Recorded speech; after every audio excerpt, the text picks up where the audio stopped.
नमस्कार दोस्तों, आज फिर हम NER जोन में जो इज्जत नगर डिवीज़न है उसमें 26/12/2025 को एक JEE-TRD 25% LDC कोटे के तहत एग्ज़ाम जो हुआ था 26/12/2025 को, उसका क्वेश्चन पेपर लेके आए हैं। ये अभी करीब 20-25 दिन पहले ही हुआ है। तो शुरू करते हैं। Question number 1, what is one of the primary requirement for modifying OHE system to support speed for 160 kilometer per hour. 160 kilometer की गति पर परिचालन के लिए OHE सिस्टम को संशोधित करने के लिए तकनीकी आवश्यकताओं में से क्या है। तो जो 160 की स्पीड पर अब जो OHE सिस्टम लगाया जा रहा है उसमें संशोधित करने के लिए क्या है कि upgrading the contact wire tension. कौन सा होगा? ऑप्शन नंबर बी, संपर्क तार का उन्नयन, upgrading the contact wire tension. Next question number 2, standard form use for deemed suspension is called. माने गए सस्पेंशन के लिए मानक प्रपत्र को क्या कहा जाता है? तो SF1 या SF11 या SF5 या SF2। तो जो डीम्ड सस्पेंशन होता है उसके लिए क्या है, SF2 दिया जाता है। कौन सा दिया जाता है? SF2। तो ये अलग अलग होते हैं। पहले जैसे SF1 दिया है, SF1 ऑर्डर टू सस्पेंशन क्या होता है? Order to suspension SF1। और SF11 क्या दिया जाता है? SF11 कब दिया जाता है? ये चार्जशीट होती है। क्या होती है? Chargesheet of minor penalty SF11। और एक SF5 होता है, ये भी चार्जशीट होती है। ये चार्जशीट होती है SF5, ये मेजर पेनल्टी के लिए दी जाती है। किसके लिए दी जाती है? मेजर पेनल्टी के लिए। और SF2 होता है ये डीम्ड सस्पेंशन के लिए। Next question number 13, what is the maximum tension length in AC traction. AC traction में अधिकतम तनाव लंबाई क्या होती है? तो जो OHE में जो टेंशन होती है टेंजेंट ट्रैक पे, वो कितनी रखते हैं हम? 1500 मीटर। कितनी होती है? 1500 मीटर। रेगुलेटेड OHE में 1500 मीटर, और अनरेगुलेटेड जो OHE होती है उसमें जो यार्ड में यूज की जाती है वो 2000 मीटर तक यूज की जा सकती है। Next question number 4, in AC traction normal encumbrance at OHE support. AC कर्षण में OHE सपोर्ट पर सामान्यतः इनकम्बेरेंस क्या होती है? तो सामान्यतः कितनी होती है? 1.4 मीटर। कितनी होती है? 1.4 मीटर। तो इनकम्बेरेंस होती क्या है कि सपोर्ट पे जो कैंटिलीवर पे कॉन्टैक्ट और कैटनरी वायर के बीच की जो दूरी होती है वो क्या कहलाती है? इनकम्बेरेंस कहलाती है। और ये सपोर्ट पे कितनी होती है? 1.4 मीटर। नेक्स्ट क्वेश्चन नंबर 5, कि how many PG clamp are required for G jumper. कि जी जंपर के लिए कितने PG क्लैंप की आवश्यकता होती है? तो जी जंपर के लिए कितने PG क्लैंप की आवश्यकता होती है? 8। कितनी होती है? 8। Option number B. कितनी होती है? 8। Next question number 6, ratio of cement sand blast in concrete for normal foundation. सामान्य नींव के लिए कंक्रीट में सीमेंट रेत गिट्टी का अनुपात कितना होता है? तो सामान्य फाउंडेशन जो नॉर्मल फाउंडेशन होता है वो कितने के लिए होता है? 1 रेशियो होता है 1:36। कितना? 1:36। Option number D. कौन सा होगा? Option number D. Next question number 7, A consignment has length width and height such that one or more of these parameter infringing standard moving dimension at any point from start to dimension, then the consignment is called। एक consignment की लंबाई, चौड़ाई, ऊंचाई ऐसी है इनमें से एक या अधिक पैरामीटर शुरुआत से गंतव्य तक किसी भी सीमा पर मानक चलती आकार का उल्लंघन करते हैं तो कंसाइनमेंट को क्या कहा जाता है? तो ये कंसाइनमेंट क्या होती है? ODC बोलते हैं उसको, ओवर डायमेंशन कंसाइनमेंट। कौन सी? Over dimension consignment, option number B. कौन सा होगा? ODC। Next question, question number 8। From any live part of the OHE tree branching should not be near than. OHE के किसी भी सक्रिय भाग से पेड़ की शाखाएं इनमें से इससे अधिक नज़दीक नहीं होनी चाहिए। तो हम जानते हैं ओवची की जो शाखा होती हैं वो 4 मीटर, कितने मीटर से? 4 मीटर से अधिक नज़दीक नहीं होनी चाहिए, option number D. Next question, question number 9। Working clearance होता है 2 मीटर और ओवची के पेड़ की शाखाएं कितनी होती हैं? 4 मीटर पर। Next question, question number 9। In a private number book the private number are printed in the form of. एक निजी नंबर पुस्तिका में निजी नंबर किस रूप से मुद्रित होते हैं? तो ये होते हैं 2 अंक होते हैं पर नॉट सीरियली। कौन से होंगे? Option number C, 2 digit not serially. जो SSC JEE या टेक्नीशियनों को पावर ब्लॉक लेने के लिए एक बुक दी जाती है, प्राइवेट नंबर बुक। उसमें जो नंबर होते हैं वो सीरियल 2 डिजिट में होते हैं पर सीरियल नंबर नहीं होते। जैसे कि 40 है, फिर 48 दिया है, फिर 39 दे दी, फिर 83 दे दिया। तो 2 डिजिट में होंगे पर सीरियल वाइज नहीं होंगे। Next question, question number 10। SCADA stand form. SCADA का पूर्ण रूप क्या है? ये क्वेश्चन बहुत से एग्जामों में आया था, ये इम्पोर्टेंट है। तो स्काडा का होता है supervisory control and data acquisition. कौन सा? Supervisory control and data acquisition, option number C. Next question, question number 11। Before charging any electrified section on 25 kV AC who sectioning is required. नए विद्युतीय 25 kV AC section को ऊर्जित करने के लिए किसकी आवश्यकता होती है? तो जो नए इलेक्ट्रीफाइड जो सेक्शन होता है, जब उसे 25 kV से चार्ज करते हैं तो पहले किसकी परमिशन लेने की आवश्यकता होती है? तो वो होती है ऑप्शन नंबर डी, PCEE, प्रधान मुख्य विद्युत इंजीनियर। पहले जो होता था वो CRS होता था, तभी मिलती थी। पर अब CRS को ख़त्म करके PCEE, क्या? PCEE, principal chief electrical engineer, इसको नियुक्त किया गया है। Next question, question number 12। Code of practice of earthing. ये क्वेश्चन भी मोस्ट है, ज़्यादातर उसमें आता है। अर्थिंग के लिए अभ्यास संहिता क्या होती है? तो अर्थिंग के लिए जो होता है वो होता है IS 3043, होता है IS 3043, option number A. Next question, question number 13। The full form of SOP। क्या? SOP। तो OHE में जो SOP का पूरा नाम है वो होता है शेड्यूल ऑफ पावर्स। कौन सा होगा? Option number C, schedule of power, schedule of powers, schedule of powers. Next question, question number 14। Abbreviation of PTO is. PTO का संक्षिप्त रूप क्या है? तो जो PTO का संक्षिप्त रूप है, तो PTO को क्या बोलते हैं? Privilege ticket order. क्या बोलेंगे? Privilege ticket order, option number C. कौन सा होगा? Option number C. Next 15। PSI work under plan head 36 which portal is sanction. योजना शीर्ष 36 के अंतर्गत PSI कार्य किस पोर्टल पर स्वीकृत किए जाते हैं? तो कौन से पोर्टल पर स्वीकृत किए जाते हैं? ये है अपना IRPSM। कौन सी?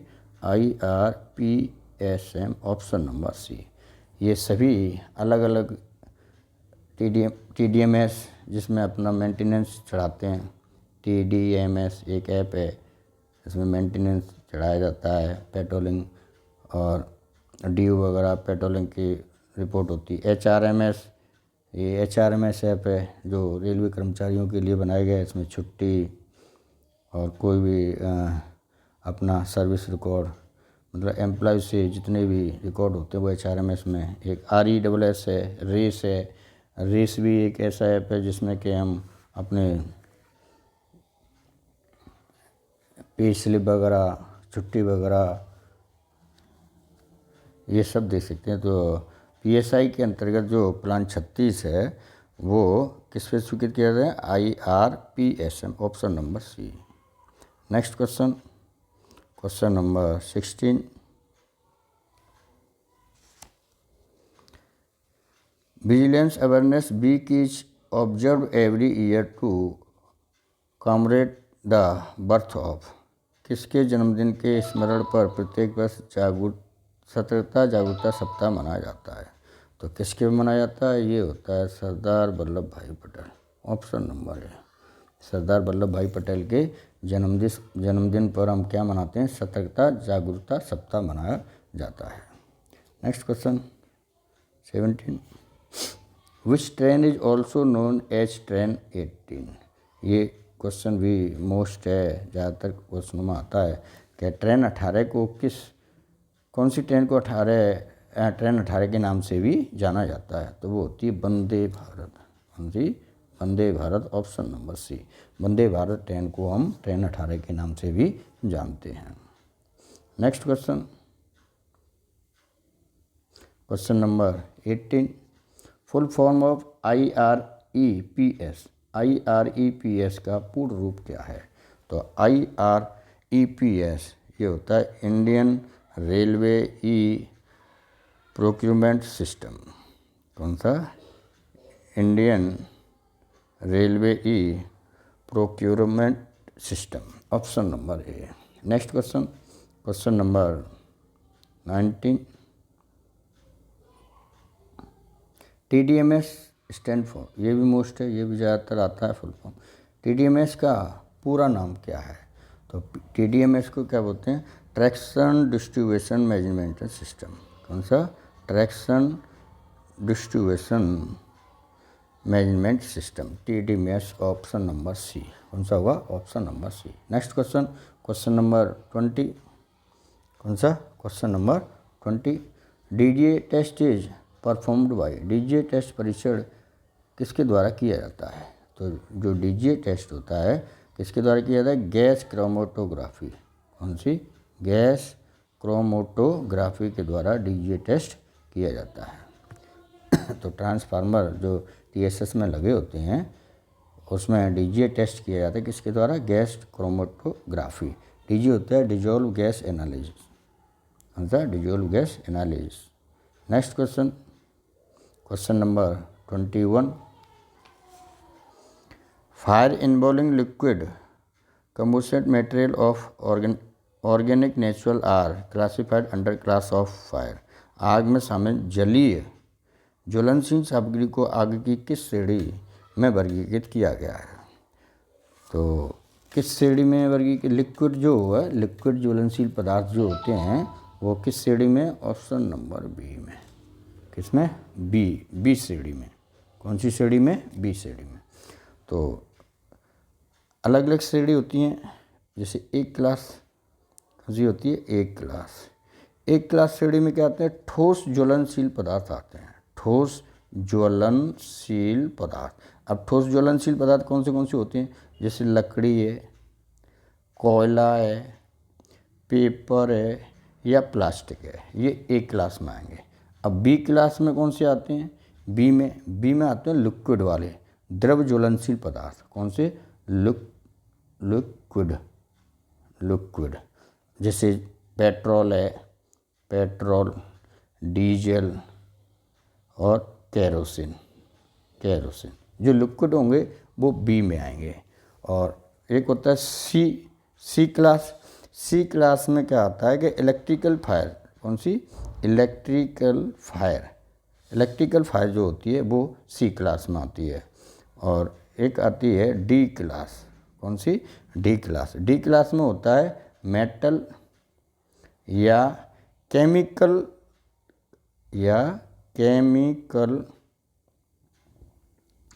द्वारा उत्पन्न आग जैसे फास्फोरस है,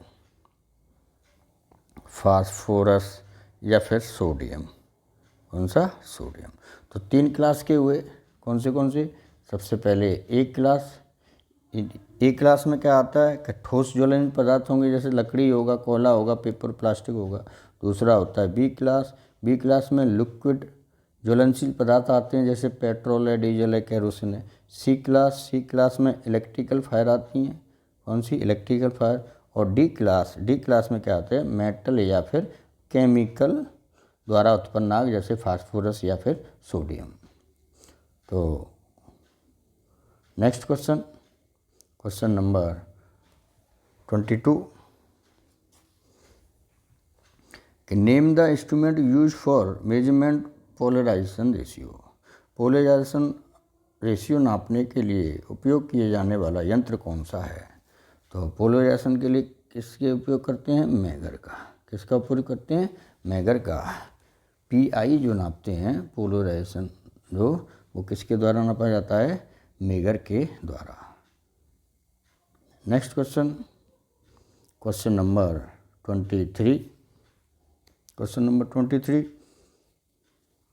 कि इन M15 type foundation what is the ratio of cement, sand and प्लास्ट। M15 type के फाउंडेशन में सीमेंट, बालू एवं गिट्टी का अनुपात क्या होता है? तो M15 में कौन सा होता है? 1:2:4 रेशियो। कितना होता है? 1:2:4। Option number C. कौन सा होता है? 1:2:4। सीमेंट एक कट्टा, बालू 2 कट्टा और गिट्टी 4 कट्टा, या फिर जो तसला होता है उसके हिसाब से कैसे भी 1:2:4 का ही अनुपात रखा जाएगा। Next question number 24 form number for advice note of DS8। DS8 के लिए सलाह नोट का फॉर्म संख्या क्या है? तो जो सलाह नोट का फॉर्म संख्या होती है वो होती है S1539, S1539। कौन सी होती है? S1539। पर इसमें दिया है S1313 या 1319। इसका जो आंसर इन्होंने दिया है वो दिया है ऑप्शन नंबर ए। पर वैसे इसका जो DS8 के लिए जो सलाह नोट फॉर्म की संख्या होती है वो होती है S1539। Next question number 25 tender notice period should not be less than. निविदा सूचना अवधि कितने दिनों से कम नहीं होनी चाहिए? कितने दिनों से कम नहीं होनी चाहिए? तो ये होती है कितने दिनों से? 21 दिन से, 21 डेज। कौन सी होगी? 21 डेज। 21 दिनों से कम निविदा सूचना अवधि नहीं होनी चाहिए। Next question number 26 burden of current transformer is usually explain. एक धारा ट्रांसफार्मर का बर्डन किसमें व्यक्त किया जाता है? तो जो करंट ट्रांसफार्मर है उसका बर्डन किसमें व्यक्त किया जाता है? तो ये होता है वोल्ट एम्पियर में, VA। बर्डन किसमें होता है? VA, वोल्टेज एम्पियर में व्यक्त किया जाता है। Next question number 27 in AC traction span length various in step of. AC traction में स्पान लेंथ की लंबाई किस चरण में बदलती है? तो जो स्पान लेंथ होता है वो 4.5 मीटर के चरण में ही बदलती है। किसके? 4.5 के मीटर में। तो जो स्पान होते हैं वो 2 तरीक़ा के होते हैं। एक होता है स्टैंडर्ड स्पान, एक होता है non standard span. Standard span जो होता है वो 4.5 मीटर के गुणांक में होता है। मतलब ऐसा स्पान जिसकी लंबाई में यदि 4.5 से डिवाइड कर दें तो वो पूरी बार विभाजित हो जाए तो वो स्टैंडर्ड स्पान होगा। और नॉन स्टैंडर्ड स्पान वो होता है जिसमें 4.5 से विभाजित नहीं हो, विभाजित नहीं हो। अब जैसे 27 मीटर है, तो 27 मीटर के स्पान को यदि हम 27/4.5 करेंगे तो 27 से ये डिवाइड हो जाएगा कितने बार, 6 बार, 6 पंजे 30, 6 24, 6 बार, तो पूरी तरह डिवाइड हो रहा है, तो ये स्टैंडर्ड स्पान होगा। अब ये 30 मीटर होता, अभी 30 मीटर होता, तो ये क्या है कि ये नॉन स्टैंडर्ड स्पान होता। तो जो स्पान की लंबाई 4.5 से पूरी डिवाइड हो जाए वो स्टैंडर्ड स्पान होता है। Next question number 28, cross section area of G jumper. G jumper का क्रॉस सेक्शन एरिया क्या होता है? तो जो जी जंपर लगा होता है वो उसका क्रॉस सेक्शन एरिया कितना होता है, 1 से 5 स्क्वायर mm। कितना होता है, 1 से 5 स्क्वायर mm। अब जो नए जी जंपर आ रहे हैं वो 160 स्क्वायर mm के आ रहे हैं। कितने आ रहे हैं, 160 स्क्वायर mm के जंपर लगाए जा रहे हैं। पहले 105 स्क्वायर mm के, क्योंकि इसमें 160 है नहीं तो इसी को ऑप्शन मानेंगे, तो 105 square mm। Next question number 29, what should be minimum height of bus bar on 132 kV side in a TSS। ये क्वेश्चन भी मोस्ट है, ज़्यादातर जेईई के क्वेश्चनों में पूछा जाता है। एक TSS में 132 kV की तरफ बस बार की न्यूनतम ऊंचाई कितनी होनी चाहिए?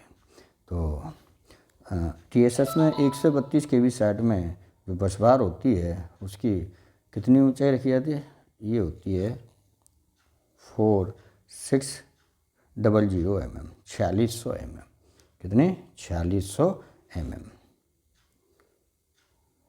तो 132 kV साइड में 4600 mm रखी जाती है, और 25 kV साइड में ये 3800 mm, 3800 mm।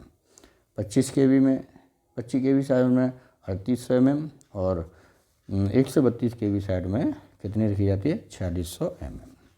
नेक्स्ट